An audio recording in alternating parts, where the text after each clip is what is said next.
Hello folks, I hope that you're having just a great day today. Today is a special video for you where it's basically my 400th video special. And what I want to do is something outside the box and kind of dovetail into one of my sort of obsessions. I've talked a little bit about my history in this channel before, how I have a couple of degrees in theology, degrees in philosophy, that sort of thing. And that's an area I particularly enjoy. So as my 400th viewer special, and I've recorded this probably about a month before I think we're going to hit 400 if we stay on our path. What I want to do is take a look at my favorite Greek philosopher and why that philosopher is my favorite Greek philosopher. And I think you'll be very, very surprised at that. So I'm kind of tapping into that sort of passion of mine in a different way for this series. The idea, again, behind what I've been trying to do is I try to do every 100 viewers a special video. The last one was a library tour, so this time we're going to be doing a deep dive into one of my favorite philosophers of all time. Actually, no. My favorite philosopher of all time, and I think, and I would make the argument that he is the most influential philosopher on Western society and Western culture. Not just from Greek philosophy, but overall.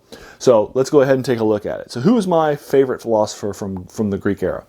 Is it one of the big three? Is it Aristotle? Is it, Socrates? Is it Plato? And which one is it?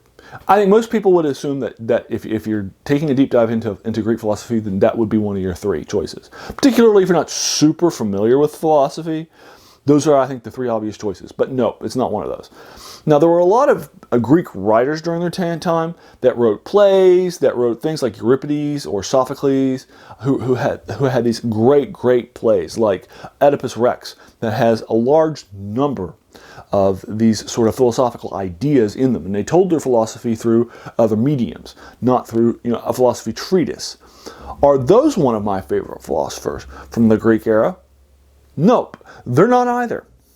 So who is my favorite Greek philosopher of all time? Well, first of all, I think he's the most ubiquitous philosopher in Western culture. Second of all, I think he's incredibly accessible to a modern audience. And so if you hadn't been able to guess so far, my favorite philosopher of all time and my favorite Greek philosopher is Aesop, the writer of Aesop's Fables. Aesop was a slave. He became, according to various traditions, he was a slave, probably from Africa, at least northern Africa. He might have been a black philosopher who wrote a number of these fables, and at the end of each of these fables are these great little vignettes, these sort of takeaway stories. And these takeaways it's clear that although he would have been popular in palaces and speaking, it's clear that these are the sort of things that resonate with modern sort of viewers, readers, that sort of thing. And they would have been things that were very, very popular with the not just with the elite, but with the lower classes, with other slaves, and that sort of thing. So Aesop has this relatability to him. His story's different than the other philosophers.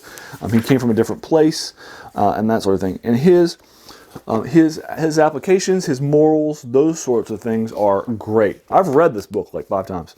A lot of the sort of common phrases of knowledge, of proverbs, those sorts of things, they all come from Aesop. Many of them are thought of as biblical, but they aren't actually.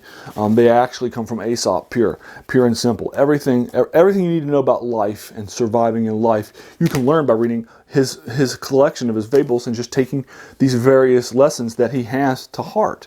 You can't please everybody all the time. You can't, whether it's, how do you win a race? Slow and steady wins the race. Those sorts of things, right?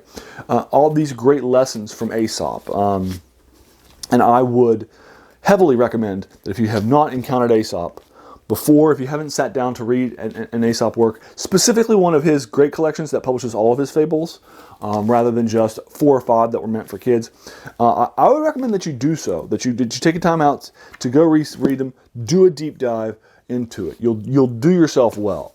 I think you'll find that this stuff is incredibly good, incredibly well done, and I think you'll be surprised by just how many phrases, how many proverbs that you learned when you were a kid, that you're still learning as an adult, how many of them actually come from this, not from another source. And I think you'll be surprised by just how strong and impactful Aesop remains through 2020. So there you are. That's Aesop for you, and that's it. that's my 400th episode for you. So hey, if you enjoyed this episode, please feel free to hit that subscribe button. I typically focus on older works in fantasy, science fiction, and horror that people have either forgotten about or have heard about but never had a chance to read, or classics that give you my take on them. And so I'll give you that for you.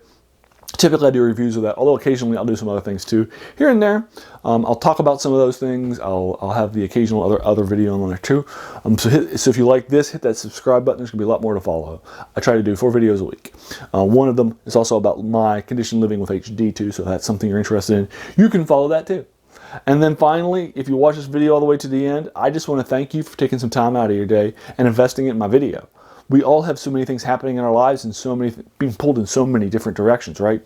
So the fact that you spent this time with me, that is so humbling. And I really do appreciate that. Thanks again and have a good one.